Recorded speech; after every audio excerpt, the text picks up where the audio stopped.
18 വയസ്സിലാണ് അദ്ദേഹം ശരിക്കും എഴുതാൻ തുടങ്ങിയത്. അദ്ദേഹത്തിന് ഒരു കുറ്റാന്വേഷണ ത്വര ഉണ്ടായിരുന്നു ഉടനീളം. അത് കുട്ടിക്കാലത്ത് വായിച്ച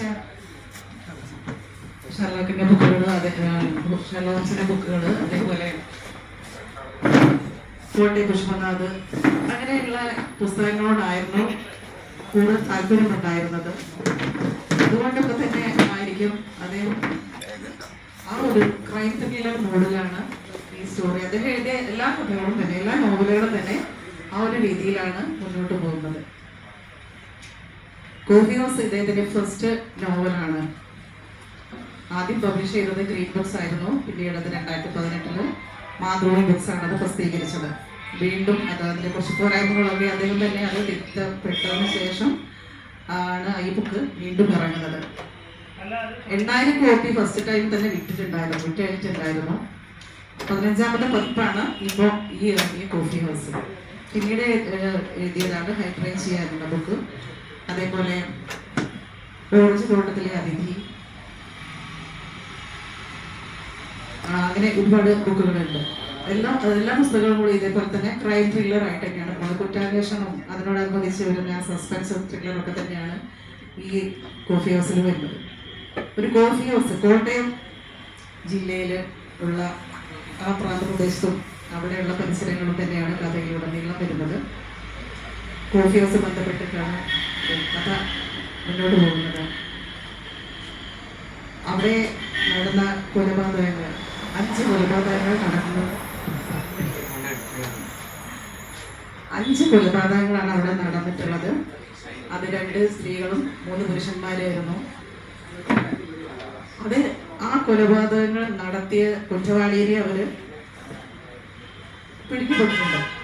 പിടിച്ചു. അതേസമയം അത് പുകവേറെ കാത്ത് കിടക്കുന്ന ഒരു കുറ്റവാളിയായിട്ട് ബെഞ്ചമിൻ എന്നൊരു കുറ്റവാളി ഇതിലുണ്ട്.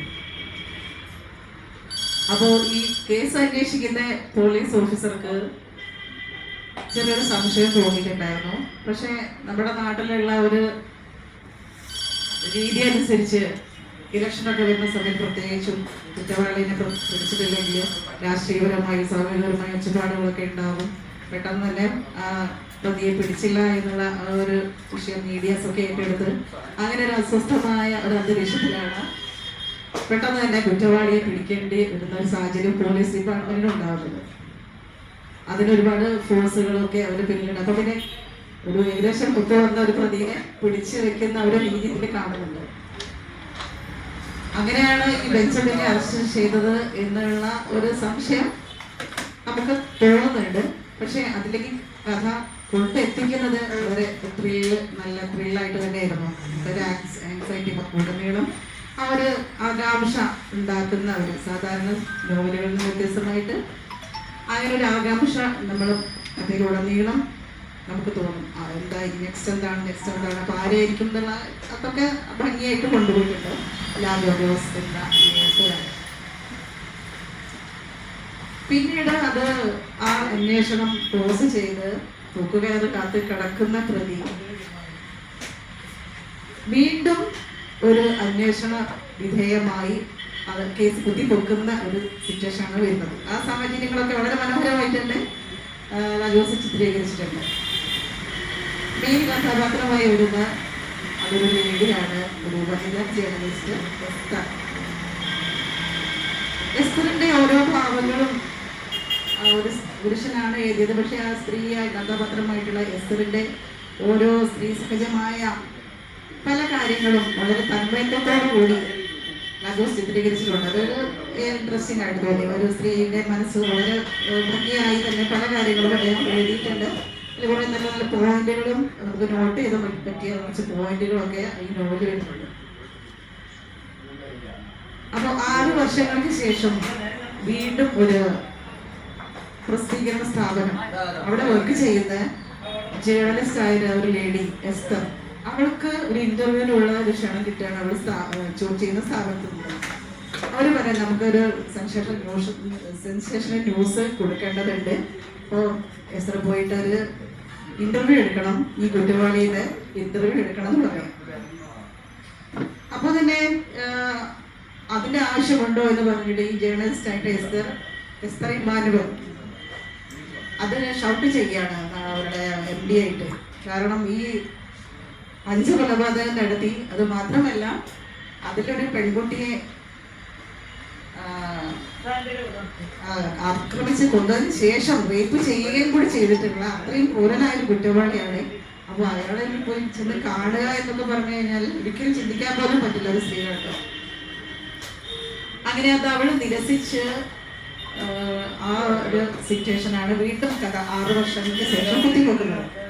സ്വാഭാവികമായും ഈ കുറ്റവാളി തൂക്കുകയർ കാത്ത കിടക്കണം, കുറഞ്ഞ ദിവസങ്ങൾ മാത്രമേ ഉള്ളൂ. അങ്ങനെ ഒരു സാഹചര്യത്തിലാണ് ഇത് വീണ്ടും ഇവർക്ക് ഒരു സെൻസേഷണൽ ന്യൂസ് കിട്ടാൻ വേണ്ടി പത്ര സ്ഥാപനത്തിൽ നിന്ന് ഇങ്ങനെ ഒരു നിർദ്ദേശം ലഭിക്കുകയും അതിന് അത് അവിടെ നിരസിക്കുകയും ചെയ്തു. പക്ഷേ ജോലിയുടെ മുഖ്യമായിട്ടുള്ള ഒരു വിഷയമുണ്ടല്ലോ, ജോലി നഷ്ടപ്പെടും എന്നുള്ള ആ ഒരു ഘട്ടം എത്തിയപ്പോൾ മനസ്സോടെ വീണ്ടും നമ്മുടെ നായിക ഇറങ്ങി ചെല്ലാണ്.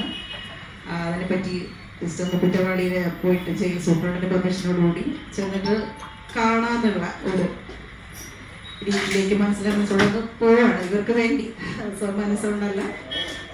അങ്ങനെ ചെല്ലുന്ന സമയത്തും ഈ കുറ്റവാളി കാണുന്ന ആ ഒരു സമയത്ത് പോലും ഇവര് ജേർണലിസ്റ്റ് ഒരിക്കലും കാണാൻ പോലും ആഗ്രഹിക്കുന്നില്ല.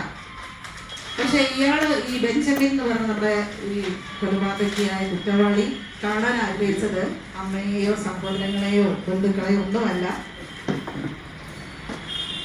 ആ ബെഞ്ചമിൻ എന്ന് പറഞ്ഞ നമ്മുടെ കുറ്റവാളിയെ സ്നേഹിച്ച് ജീവിതം എന്നത് പഠിപ്പിച്ചു കൊടുത്ത ഫാദർ പീറ്റർ അദ്ദേഹത്തെയും അതേപോലെ കഴിവുള്ള സത്യസന്ധയായ ഈ എസ്തർ എന്ന് പറഞ്ഞ ജേർണലിസ്റ്റ്, ഇവർ രണ്ടുപേരെ മാത്രമാണ് ബെഞ്ചമിൻ കാണാൻ ആഗ്രഹിക്കുന്നത്. അതൊക്കെ ജേസൂട്ടിൽ നിന്ന് അതിന് ശേഷം എസ്തറിന് തോന്നി എന്തെങ്കിലും കാര്യമുണ്ടോ ഇല്ലയോ എന്നുള്ള ഇതിലാണ് നമ്മുടെ കഥ വീണ്ടും മാറി ഇതിന്റെ അന്വേഷണത്തിൽ എത്തിയത്.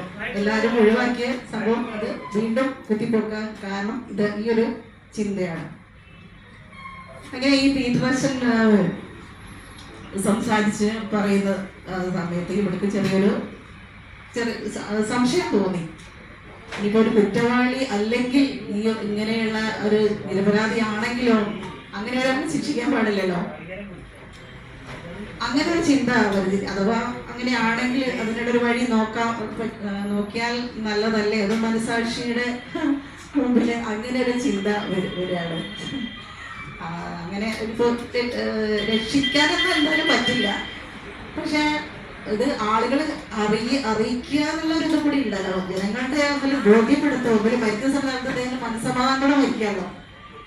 കാരണം ഞാൻ നിരപരാധിയാണ് എന്നുള്ള ചിന്ത. അപ്പൊ അങ്ങനെ ഉണ്ടെങ്കിൽ അത് എങ്ങനെയെങ്കിലും ഒന്ന് കണ്ടുപിടിക്കാം എന്നുള്ള ഒരു ചിന്ത ജസ്റ്റ് ഒന്ന് പീറ്ററച്ചനോട് സംസാരിക്കുന്ന സമയത്താണ് അദ്ദേഹം പറയുന്ന ചില പോയിന്റുകളാണ് ഇയാള് അല്ലേ എന്നുള്ള ചിന്ത വന്നത്. പിന്നെ അത് കണ്ടുപിടിക്കാനുള്ള അന്വേഷണങ്ങളാണ് ഈ കഥയിലുടനീളം പോകുന്നത്. അതിനുവേണ്ടി പല വ്യക്തമായ അനുഭവങ്ങളെ ഫേസ് ചെയ്തുകൊണ്ടാണ് നായിക മുന്നോട്ട് പോകുന്നത്. ഈ എസ്തർ എന്ന നായിക ഒരു അവിവാഹിതയായ ഒരു യുവതിയാണ്. 30 വയസ്സ് പ്രായമുള്ള യുവതിയാണ്. അവള് ഒറ്റയ്ക്ക് ജീവിക്കുന്ന ഒരു പെൺകുട്ടിയാണ്. അവൾക്കൊരു കൂട്ടുകാരിയുണ്ട്, അപർണ. അവളുടെ സപ്പോർട്ടിലാണ് കാര്യങ്ങളൊക്കെ ചെയ്യുന്നത്. അതൊക്കെ വളരെ ഭംഗിയായിട്ട് രാജജോസ് നമുക്ക് ഇതിൽ ചിത്രീകരിച്ചിട്ടുണ്ട്. കൂട്ടുകാരി പറയുന്ന ഒരു കാര്യം നമുക്ക് വേണമെങ്കിൽ നോട്ട് ചെയ്ത് വയ്ക്കാം. വിവാഹം കഴിക്കാത്ത ഒരു പെൺകുട്ടി എത്രത്തോളം ഫ്രീ ആണ്, എത്രത്തോളം ഫ്രീഡം ലൈഫ് അവൾ എൻജോയ് ചെയ്യുന്നു എന്നുള്ളത് കല്യാണം കഴിച്ച് മക്കളും പ്രാരാബ്ദങ്ങളൊക്കെ ആയിട്ടുള്ള സ്ത്രീകൾക്ക് സ്വാഭാവികമായും ചിന്തിക്കാം.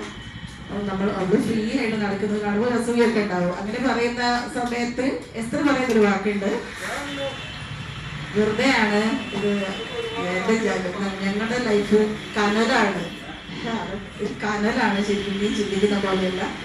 ചവിട്ടാനും വയ്യ, എടുത്തുകൊണ്ട് വെക്കാനോ വയ്യ, ആ ഒരു ജീവിതമാണ് ഫ്രീ ബേർഡ് അല്ല ശരിക്കും എന്ന് പറയുന്ന ഒരു വാക്കുണ്ട്. അപ്പോൾ വിവാഹം കഴിക്കാത്തൊരു പെൺകുട്ടി ഫ്രീഡം എൻജോയ് ചെയ്യുന്നുണ്ടെങ്കിൽ അവിടെ ലൈഫിൽ കനലാണെന്ന് ലാലിബോസിലൂടെ പറയുന്നുണ്ട്. അങ്ങനെ അന്വേഷിച്ച് പോകുന്ന സമയത്ത് ഇവൾക്ക് ഒരുപാട് അനുഭവങ്ങൾ ഉണ്ടാവുകയും ജോലി നഷ്ടപ്പെടുന്ന ഘട്ടത്തിലെത്തുമ്പോൾ പിന്നെ ഇവൾ സ്വയം ഏറ്റെടുക്കാണ്. ഞാൻ അന്വേഷിച്ച് കണ്ടുപിടിക്കണം, എനിക്ക് ജോലി തടസ്സമാണെങ്കിൽ എനിക്ക് ജോലി വേണ്ട എന്ന് ചിന്തിക്കാനുള്ള ഒരു മെന്റാലിറ്റിയിലേക്ക് കുട്ടി എത്തിച്ചേർന്നതാണ് ഈ കഥ മുന്നോട്ട് കൊണ്ടുപോകുന്നത്. പിന്നീട് അവള് അതിനു വേണ്ടി സ്വയം ഇറങ്ങിത്തിരിക്കുകയാണ്. ഈ കോഫി ഹൗസ് അന്വേഷിച്ച് പോകുന്നു, പീറ്ററസിനെ അന്വേഷിച്ച് പോകുന്നു. കോഫി ഹൗസിൽ കൊല്ലപ്പെട്ട് 5 പേര് കൊല്ലപ്പെട്ടു. അതിൽ ബെഞ്ചമിൻ എന്ന് പറഞ്ഞ കുറ്റവാളി സ്നേഹിക്കുന്ന ഒരു കുട്ടിയുണ്ട്. അവൻ ജീവിതത്തിൽ സ്നേഹിക്കുന്ന ഒരു പെൺകുട്ടിയുണ്ട്, ജീനോ. അവളാണ് ഒരാള്. പിന്നെ വേറൊരു സ്ത്രീ ആലിസിന്റെ ഭർത്താവ് അലക്സ്. പിന്നെ അവിടെ കോഫി ഹൗസ് ജോലിക്കാരായ സാദിഖ്, ബീനു. ഇത്രയും പേരാണ് കൊല്ലപ്പെട്ടത്. അപ്പോൾ ഓരോരുത്തരെ അന്വേഷിച്ച് പോവുകയും അതിൽ നിന്നെല്ലാം കിട്ടിയ തുമ്പുകളോ എങ്ങനെ വെച്ച് നോക്കുമ്പോഴും കുറ്റം തെളിവുകളൊക്കെ ബെഞ്ചമിനെ എതിരായിട്ട് തന്നെയാണ് വരുന്നത്. അദ്ദേഹത്തിന്റെ ചോരപ്പാടുകളും ഫിംഗർ പ്രിന്റ്. അതെ, അപ്പൊ എങ്ങനെയാ നോക്കുമ്പോൾ തെളിവ് ഇയാൾക്ക് അത് അനുകൂലമായിട്ടാണ് വരുന്നത്. പക്ഷെ അങ്ങനെയാണെങ്കിലും ശരിക്കും എന്താണ് നടന്നതെന്ന് അറിയാനുള്ളത് ഒരു ആകാംക്ഷയിലൂടെയാണ് കഥ ഇങ്ങനെ മുന്നോട്ട് പോകുന്നത്. ലാലു ജോസിന്റെ ആ ഒരു ത്രില്ലർ ബോർഡിലുള്ള ഒരു കഥ അതുകൊണ്ട് തന്നെ നമുക്കൊരു ഇൻട്രസ്റ്റിംഗ് ആയിട്ട് വായിക്കാൻ പറ്റും. നമുക്ക് ഒരു ആകാംക്ഷയൊക്കെ ഉണ്ടാവും എന്തായാലും. പക്ഷെ പിന്നെ ഒരു ബോറടിയൊന്നും ഇല്ലാണ്ട് നന്നായിട്ട് ഇത് കൊണ്ടുപോകുന്നുണ്ട്. കോഫി ഹൗസ് തന്നെയാണ് ഇതിൽ മെയിനായിട്ട്. ഇടയ്ക്ക് കാപ്പി കുടിക്കുന്നത്, ഹോട്ടലിൽ കയറുന്നത്, അങ്ങനത്തെ കുറെ കാര്യങ്ങൾ ഇതിന്റെ ഇടയ്ക്ക് കയറി വരുന്നുണ്ടെങ്കിലും ഉടനീളം അത് ഡേറ്റും മാസങ്ങളും ഡേറ്റുകൾ കൃത്യമായിട്ട് തന്നെ പറഞ്ഞു. മിക്കവാറും ഇത് ക്രിസ്മസ് ആ ഒരു 25-ന് തണുപ്പുള്ള ക്രിസ്മസ് രാവിലാണ് കാര്യങ്ങൾ നടക്കുന്നത്, ഈ കൊലപാതകങ്ങളൊക്കെ നടക്കുന്നതും. മറ്റൊരു ഡിസംബറിലാണ് ഇത് അന്വേഷിച്ചു പോകുന്നത്. പിന്നെ ഈ ബെഞ്ചമിൻ എന്ന് പറഞ്ഞ കുറ്റവാളിയെ ഈ കുറ്റക്കാരനാക്കാൻ പോലീസിന് കുറച്ച് കാരണങ്ങളുണ്ട്. തെളിവുകളുടെ ആ ഒരു ഇത്, പിന്നെ ഇലക്ഷൻ ടൈം ആയതുകൊണ്ടുള്ള ആ ഒരു പെർട്ടിക്കുലർ ടൈമിൽ ഉണ്ടാകുന്ന ആ ഒരു സിറ്റുവേഷൻ, അങ്ങനെയൊക്കെ കൂടിയാണ് അവർ അത് കേസ് അങ്ങനെ കൊണ്ടുപോകുന്നത്. അങ്ങനെ നോക്കുമ്പോൾ ആ പോലീസ് ഇൻസ്പെക്ടേഴ്സിന്റെ അടുത്ത് ഇവിടെ ചോദിക്കുകയാണ്, നിങ്ങൾ കണ്ടോ, ഇറങ്ങി വരുന്നത് കണ്ടോ, മഴയുള്ള രാത്രി കണ്ടോ എന്നൊക്കെ ചോദിക്കുന്ന സമയത്ത് അവർ കണ്ടോ എന്ന് തന്നെ പറയുന്നു. പിന്നീട് വേറെ ഒരു പോലീസ് ഓഫീസർ അടുത്ത് ചെന്ന് ചോദിച്ച സമയത്തും അദ്ദേഹം അത് തിരുത്തി പറയാണ്, ഞങ്ങൾ കണ്ടിട്ടില്ല, ഫിംഗർ പ്രിന്റൊക്കെ ഞങ്ങൾ ഉണ്ടാക്കിയതാണ്. പിന്നെ അതേപോലെ ഈ ചോരപ്പാട് ഉള്ള ഷർട്ടും ഒക്കെ ഞങ്ങൾ ഉണ്ടാക്കിയതാണ് എന്നുള്ള ഒരു ക്ലൂ പറയുകയും ചെയ്യും. പിന്നീട് അത് ആ കഥ ഈ ഒരു സംഭവം സ്ഥിരീകരിക്കാൻ വേണ്ടിയാണ് എസ്തർ എന്ന ജേർണലിസ്റ്റ് ഇറങ്ങി പുറപ്പെടുന്നത്.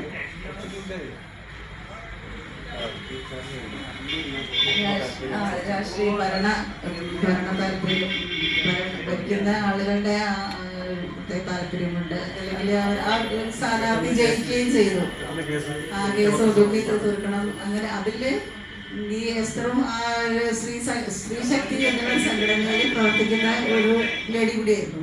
അപ്പൊ ആ സംഘടനയുടെ പേരിൽ ഇവിടെ ചെന്നിട്ട് പോലീസ് സ്റ്റേഷനിൽ പിക്കറ്റ് ചെയ്യാനും police officer sub inspector Chris Thomas എന്ന സബ് ഇൻസ്പെക്ടറോട് കയർത്ത് സംസാരിക്കുകയും അവർ തമ്മിൽ വാക്കേറ്റ് അറിയാവുള്ള പിടിച്ചുകൊണ്ട് തള്ളുകയും ചെയ്യുന്നുണ്ട്. അപ്പോൾ തിരിച്ച് ഇവള് മുഖത്തടിക്കുന്നുണ്ട്, അപ്പൊ അവളെ തിരിച്ച് അയാൾ അടിക്കുന്നുണ്ട്. അങ്ങനെയുള്ള സിറ്റുവേഷനൊക്കെ കൂടെ കടന്നു പോയ ആളുകൾ തന്നെയാണ് ഇവിടെ വീണ്ടും ചെയ്യുന്നത്. അദ്ദേഹത്തിനും ഇങ്ങനെ സംശയം ഉണ്ടായിരുന്നു. അദ്ദേഹം തന്നെയാണ് ഇവൾക്ക് ഹെൽപ്പായിട്ട് വരുന്നത്. അങ്ങനെ ഒരു സാഹചര്യം കൂടി അവർ കാണുന്നുണ്ട്.